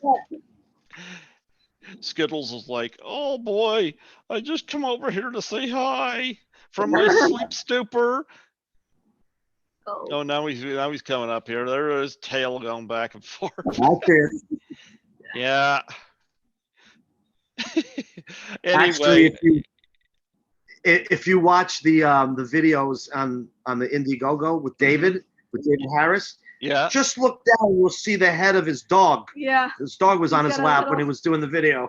little small dog, so cute. But what I was gonna say, I never seen any of the like anybody with COVID, and Mm. I worked all through it because I'm a cleaner, you know. But Right. the only reason, like, I probably would have avoided the vaccine because I'm just not seeing anything of it, and I work Right. mainly back shifts, so I'm not working around anybody. Right. But I like to go to Toronto every year to the horror film conventions, and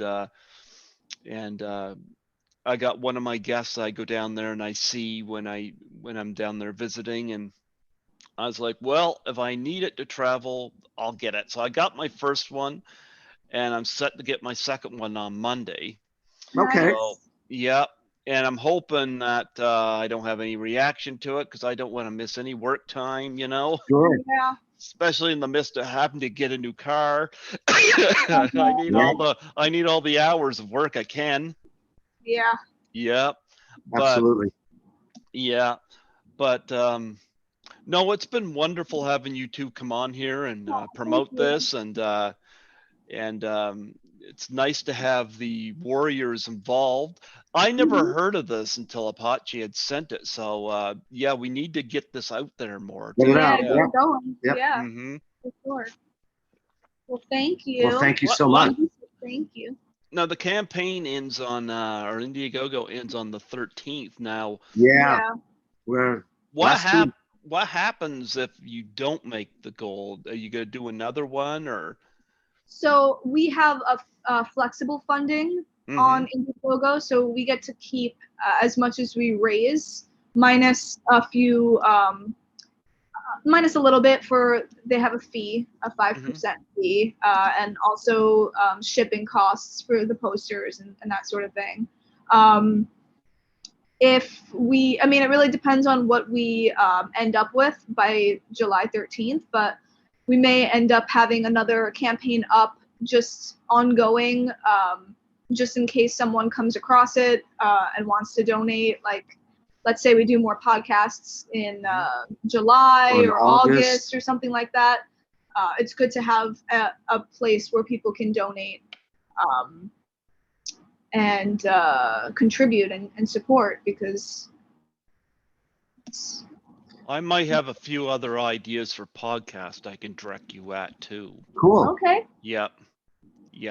I'll see what I can do. I might be able to hook you up with at least one other person that I can think of. So Very cool. Thank you. maybe the bunny. See, the bunny's not camera shy. Kitty's camera shy. It's over there sulking. What's the bunny's name? BB. BB. Oh, BB. You mentioned that. I forgot. Yeah, BB. There you go. Sweet BB. She's a pain in the ass, though, right? You're a pain in the butt. She'll kiss her. You're a pain in the butt. Give a kissy. Give a kiss. You kiss. There Oh. you go. Yeah, my cat hates it when I give him. Yeah, she hops around. She hops around, and you got to watch her because she'll. When we first got her 5 years ago, I had my stereo system on, and I said, "Oh man, I blew out my left side," and I went in the back. Sure enough, she had bitten the stereo wire, and then I'm getting a phone call on my landline. I pick it up. Hello. I look. She bit through the wire on that, so you got to watch her for that. But as she's gotten older, she kind of knows where not to go. So she just runs around in the living room. But if you leave the room, she'll go after the Yeah, wires. She she'll- knows that you're out, and she's like, wires. But we got to watch her. We can't leave her on her own. Yeah. So you got 4 warriors involved in this project. Did you meet them all at that initial convention that you said you was at? Or I did meet them all there. oh, but- okay. I specifically was speaking to Thomas Yeah. that day because I had a connection where the names that I brought up, he knew right away. The other guys didn't know who I was until I started saying, yeah, I went to dance school with Marcelino, with Rembrandt, and and they all had beautiful things to say about him. He was a really nice guy, you know. Again, he was a little older than I was, but you know, we did jazz together and tap together, and we were at a big, well-known dance studio that we were both part of. So it was pretty cool. But the rest of the guys, as I got to know them and go to other conventions, and the word was getting out, they're all friendly. Dorsey's great. David is great. Terry is great. I mean, they're all nice guys. Apache, you've met Apache. I met Apache at that. I've never met Apache. You haven't met? I've never met Apache. Oh, like wow. in person. I've interviewed him twice. I'm always on the phone with him. Like I'm literally. Wow, I didn't even realize that. Yeah, I've never physically met him. No, I've definitely. Yeah. I mean, one of I met Apache on that convention, and he was nice because they were a person was asking to take a picture with him, and he goes, "Yeah, sure, I'll take a picture." And then they said, "Can you sign it?" And he goes, "That's my hustle, baby. That's what the signature is my hustle. Picture I'll take with you, because you can't sell a picture of you with somebody else, but a signature you can sell." So I said, "Oh, great." So then, hey, Apache, come over here and take a picture with me, man. And that's how I met him. And he, like I said, and as you know, he's wonderful. He's such a great guy. Yeah. Such a great guy. And he's enjoing his retirement in Florida. Yeah, that's for sure. He's living his life. I saw a video he put up of his daughter driving him back from somewhere, and she had to return home, and she goes, "You're filming me?" Jazz, yeah. He's great too. Really great. Yeah. So did you learn the whole bottle thing? Oh, we knew that way back in the day, man. That's nothing. Those bottles back in '79, they were called nips because they were small. They were like 4 ounces or 6 ounces. We used to throw them.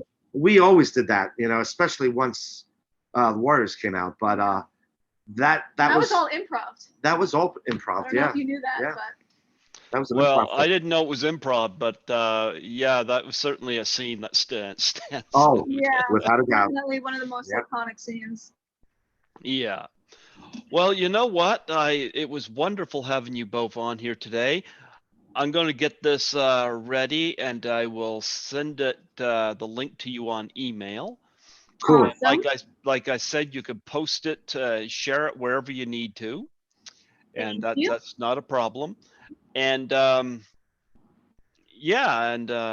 we'll keep an eye on this and see where it goes, and hopefully we can drum up some more contributors for this. Yeah.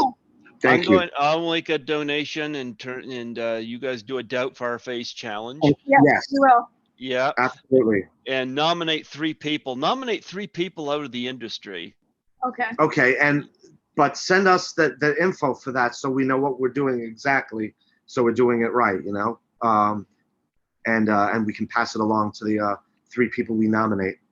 So you can, or another thing you could do too for entertainment purposes, just go on my playlist on YouTube, and I have a playlist called Doubt for Our Face Challenge. Okay, I don't have them all up there because my brother handles that. The Sandy Johnson one's not up there yet, and I've had people from other projects that because I'm a co-producer on 13 Fanboy, which is the next Friday the 13th film coming out, and I get a number of people from that involved, and so there's some of them I haven't got up on the playlist yet. It's kind of a work in progress, but they will come. But I'm going to see if I can get, if you know this name, Diana Barrows. I know that name. She was in Friday the 13th Part 7. Correct. I know her since our showbiz days. So let me see if I can get her to do it as well. Nominate her, yeah. Yes, I will. without a doubt. Well, I'll tell you, her co-star Lar Park Lincoln's been Love nominated her. twice. I love her. She's been nominated twice, and we'd love to get Lar to do it. Yeah, let me see. Let me see what I can do. But yeah, Diana Burrows. Yeah, I've never had Diana on here. If she's open, I'd gladly have her. I will pass it along. Pass it Absolutely. along. But Lar is in 13 Fanboy, because that franchise is going through a lawsuit through the original director and original screenwriter. So Debbie Sue Voorhees, who was in the 5th film, has come up with this project called 13 Fanboy, which is about a crazed fan going after alumni from the cast. Wow. That's great. And she's even got Corey Feldman in it. So Wow. yeah, Who was in number 5? yeah, and he was in number 4. That's right. Okay. And Dee Wallace is in it. She was not in the franchise. Debbie Sue just wanted to work with Dee Wallace. Oh, cool. Okay. Yeah. I remember her. I had I have the whole Friday Yeah, the 13th. Growing up, that's what we used to that's- do. yeah. Just watch all the Friday the 13th. I Got got it the. all. Did you get the box set? Oh, yes. I've got it over there. Not a got big it all. not a big fan of Jason X, mind you, but We but- just watched that not too long Yeah, ago. we did watch it not so long ago. yeah, talk about going to space. Just a sec, I'll show you the tote bag I have. That's Wow. 13 Fanboy. Nice. Ooh, Yeah, That's such a funny That's a- concept. Yeah, that really is. yeah. You got That's D. almost like- You got Lar Park Lincoln down there. Kane Hodder's in it, and Kane played Yeah. Jason. yeah. That's awesome. I got involved because Tracy Savage from Part 3 was in it, and I had a big crush on her. So my picture's going to be in that movie. But And I yeah. think part 2. Well, all right. Let me think now. Part 2. Mm-hmm. There was an actor. His first name is Jamie. He was in Runaways as. Is he an African American actor? Yes, he is. Yes. He's an extra in Part 2. He was one of the counselors who was smart enough to stay at the bar. The first time in history, alcohol saved a person. They went to the after hours, but yeah, he was an understudy in Runaways when we were off Broadway, and Marta. Marta Kober.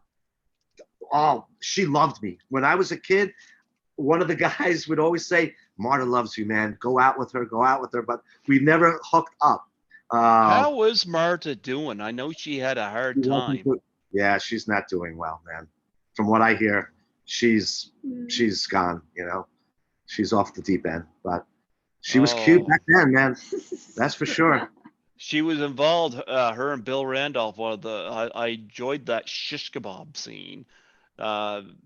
From Twist of the Death Nerve kind of inspired that.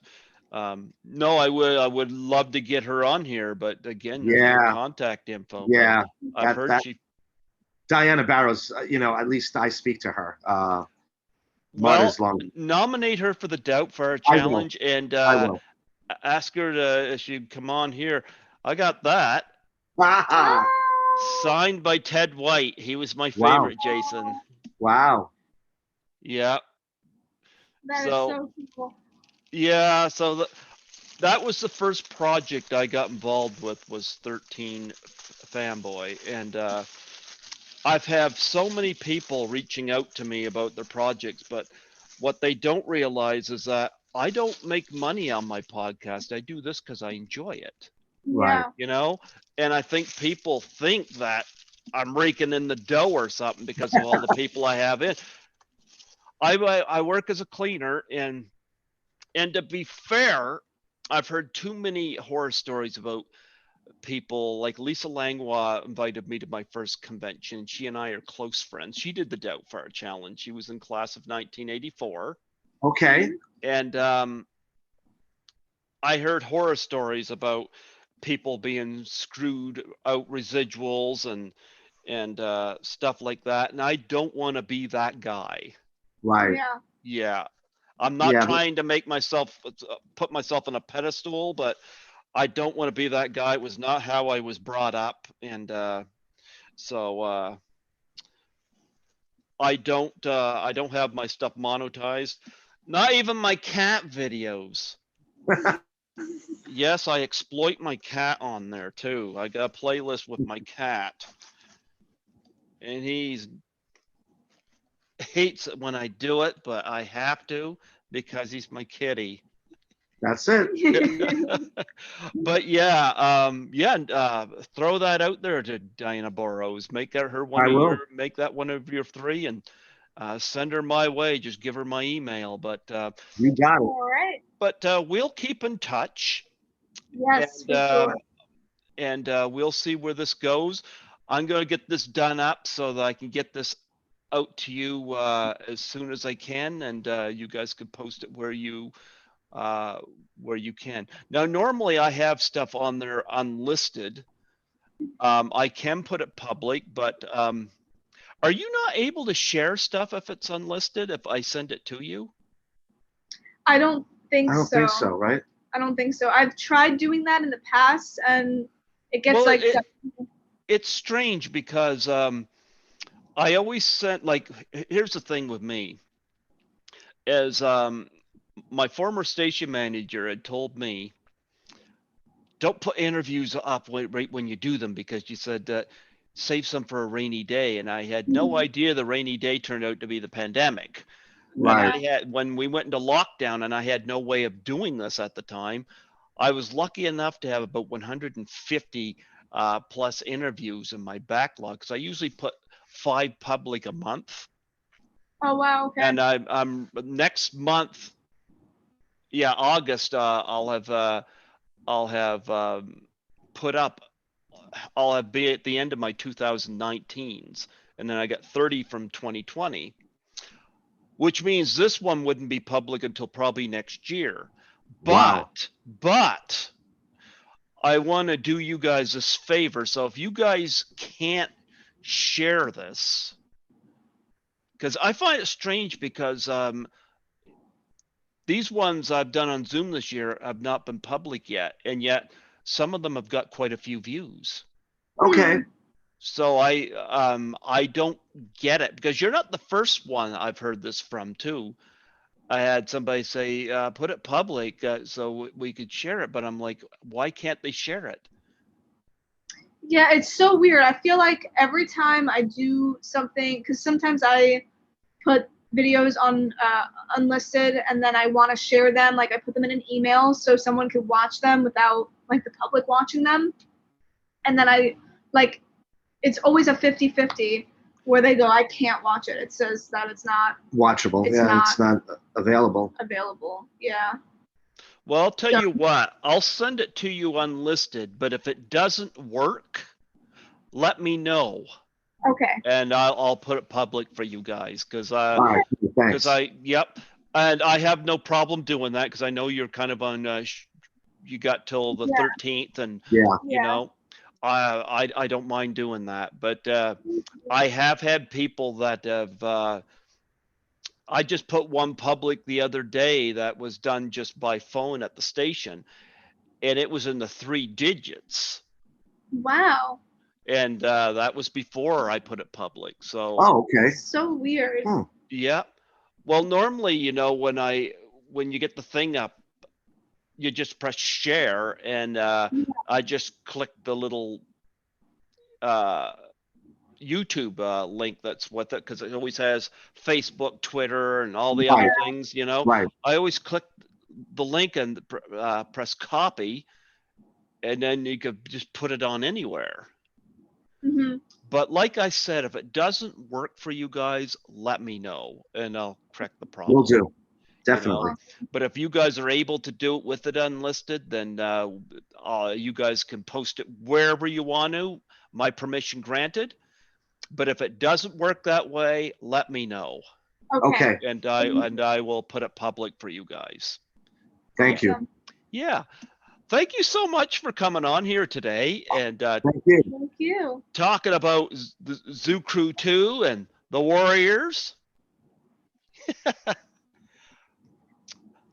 wonder which one of these Afro people is Apache. No, I don't he's think not there. Apache's not on. Yeah, No? He's not Apache's- on the cover. No. See, that's our next Indiegogo. We got to raise money to get Apache a new afro. Get him on the cover. I tease sure you he would about like that all the time.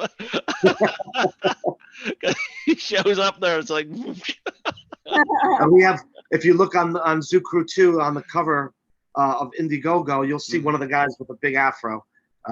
He's one of my best friends still, man. So Yeah. Like an Apache. he doesn't have an style. afro any longer as well. no. He lost it. Well, you know what? We'll see what we could do with this project here and get it out there. And yeah, I was happy to spend Canada Day talking to you two. And Thank you. yeah, this was wonderful, and I really looked forward to it. And I look forward to seeing where this project goes. A special thanks to Apache Ramos for bringing this Yes. to my Thank you, attention. Apache. Thanks, Apache. Yes, absolutely. And I'll connect you guys with Creepy Ghoul, and Cool. I might be able to get you on Slasher Scotty as well. Scotty McCoy, he's been a guest on my show 5 times. He comes on Okay. every January. I'm going to see if I can hook you up with him. He's out of Pennsylvania. Oh, nice. Okay. Yep. So, and he's a great guy, and he's doing them on Zoom. So that's 2 I think I can get you hooked up with. Awesome. Great. There you Thank go. you. Thank you. Absolutely. God bless you both. Thank you so much for allowing me the honor. I really appreciate it. Oh, thank And you. we do as well. Thank you so much. Absolutely. Have a wonderful day. Have a Warriors Day.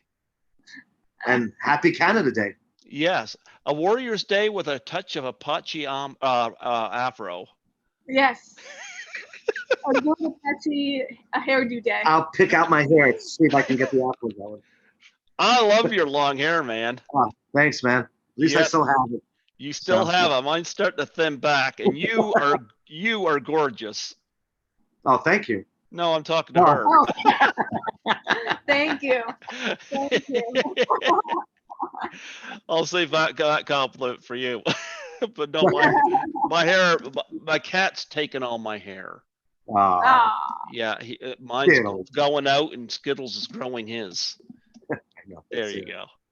You All guys right, have man. a wonderful day. Thank you so much. Again, thank you. you. Absolutely. God bless. Bye. Cheers. Bye-bye.